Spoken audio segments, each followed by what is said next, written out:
এবারে হঠাৎ ন্যাড়া মাথায় হাজির অভিনেত্রী রুক্মিণী। প্রেক্ষাগৃহে আগামী ৭ জুন মুক্তি পেতে চলেছে নতুন সিনেমা বুমেরাং, যেখানে প্রথমবারের মতো জিতের নায়িকা হিসেবে দেখা যাবে রুক্মিণী মৈত্রকে। সিনেমায় রুক্মিণী মৈত্রকে দেখা যাবে ন্যাড়া মাথায়। জানা গেছে এই সিনেমাতে রুক্মিণীকে দ্বৈত চরিত্রে দেখা যাবে। ইতিমধ্যে সামনে এসেছে এই সিনেমার টিজার। আগামীকাল প্রকাশ্যে আসবে বুমেরাংয়ের ট্রেলার। তার আগেই সোশ্যাল মিডিয়ায় নজর কাড়তে এমন এক চমক দিলেন রুক্মিণী। যদিও তিনি সত্যি সত্যি ন্যাড়া হননি, বরং প্রযুক্তির সাহায্য নিয়েই এমন কাণ্ড ঘটিয়েছেন অভিনেত্রী। এর আগে চেঙ্গিস সিনেমা সুপারহিট হওয়ার পর টলিউড সুপারস্টার জিৎ জানিয়েছিলেন সবাইকে চমকে দিতে নতুন সিনেমা বুমেরাং তৈরি করছেন। সেই অনুযায়ী গত বছর জুলাই মাসেই সিনেমার শুটিং শুরু করেছিলেন জিৎ। এই সিনেমাতে জিতের বিপরীতে রয়েছেন রুক্মিণী মৈত্র।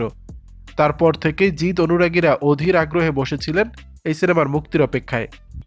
সামাজিক যোগাযোগ মাধ্যমে রুক্মিণীর এই ন্যাড়া মাথার ছবি প্রকাশের পর কেউ কেউ প্রশংসা করলেও অনেকেই আবার কটাক্ষ করেছেন।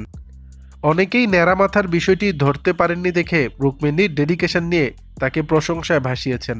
দর্শক, ন্যাড়া মাথায় রুক্মিণীকে কেমন লাগছে তা জানিয়ে দিবেন নিচের কমেন্ট বক্সে।